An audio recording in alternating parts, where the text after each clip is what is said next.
sei tu?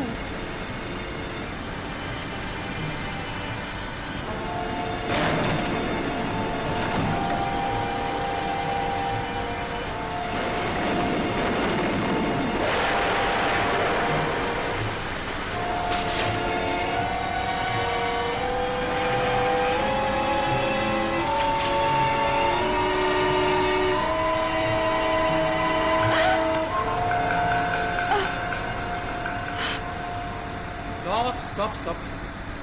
Bene, voi bravi. Beh, com'è andata? Male, malissimo, ma non per colpa vostra, non ci siamo. Non è possibile che il colpo debba partire sempre in ritardo. E poi il microfono dietro il divano era in campo, bella roba, mi compiaccio davvero. E l'accendino, perché le hai dato l'accendino? Proprio te cercavo. Le candele si accendono con i fiammiferi, non con l'accendino. Ho sbagliato. Basta, è la 12ª volta che muoio. Dai, che non muori mica davvero.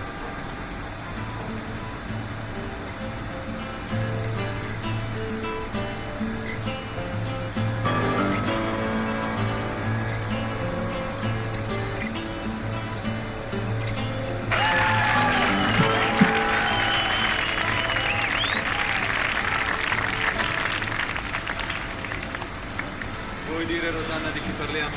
Stiamo parlando della primavera, una primavera che porta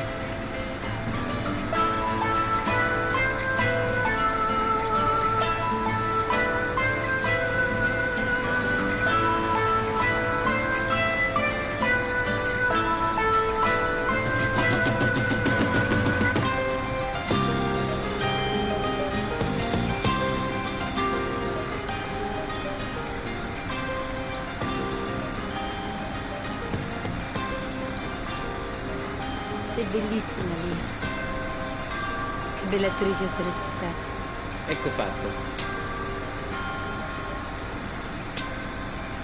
Grazie, Gerard. Io vado al centro.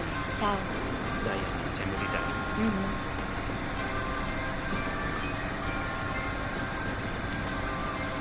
Signorina Diamante, è pronta? Io vado, Nick. Aspettami stasera. Ciao. Sì, Diamante, d'accordo.